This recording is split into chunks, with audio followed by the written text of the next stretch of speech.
प्रदेश में जनमत 2014 के लिए जंग छिड़ चुकी है। जनता के लिए जनता का फैसला जल्द आएगा। बीते लोकसभा चुनाव के नतीजे आए तो एक बात साफ हो गई कि जनता पसंद उसी को करेगी जिसकी छवि होगी मजबूत, जिसकी बात में होगा दम, जो लेगा फैसला दनादन, जो करेगा विकास। फेस पॉलिटिक्स की इस खिचड़ी में जनता उसी को पसंद करने वाली है जो उसे अंदर मन से भाएगा।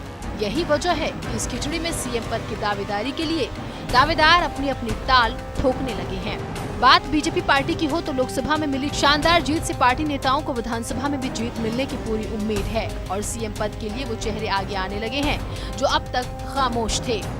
गली नुक्कड़ पर इन नेताओं की आवाज बुलंद हो रही है, आखिर अपनी लहर जो चलानी है। यूं तो इस दावेदारी के लिए एक ही को चुना जाएगा, पर हमारे पास ऐसे 3 नेताओं की फहरिस्त है जो आगामी विधानसभा चुनाव में भाजपा की ओर से सीएम पद के दावेदार हो सकते हैं। ये वो 3 चेहरे हैं जो सीएम पद के प्रमुख दावेदार हैं।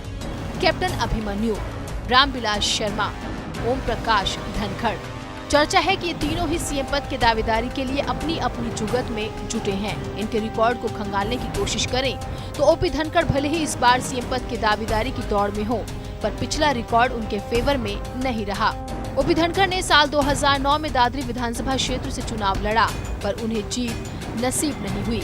आलम ये रहा कि उनकी जमानत जब्त हो गई। साल 2014 में ओम प्रकाश धनखड़ ने रोहतक लोकसभा सीट से चुनाव लड़ा और वो फिर हार गए।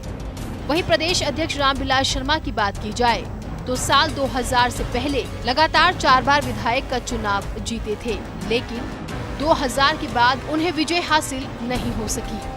रामविलास शर्मा ने 2000 में 2 विधानसभा सीटों बल्लभगढ़ और महेंद्रगढ़ से चुनाव लड़ा, दोनों जगह से वो हार गए।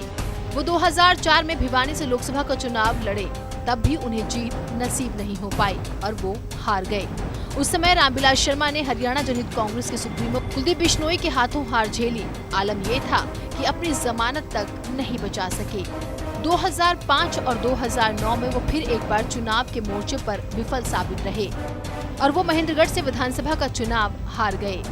तो वहीं कैप्टन अभिमन्यु के रिकॉर्ड पर नजर डालें तो उन्होंने 2009 में नारनौल विधानसभा क्षेत्र से चुनाव लड़ा और वो हार गए, जबकि 2005 और 2009 में भी रोहतक लोकसभा सीट से चुनाव हार गए। इन नेताओं के रिकॉर्ड से इतना तो जाहिर है कि ये चुनाव के मोर्चे पर सफल नहीं हुए। ऐसे में हजका सुप्रीमो कुलदीप बिश्नोई जो सिर्फ एक बार चुनाव हारे हैं, उनके साथ चुनाव न लड़ना बीजेपी का दोगलापन है, आप समझ ही गए होंगे।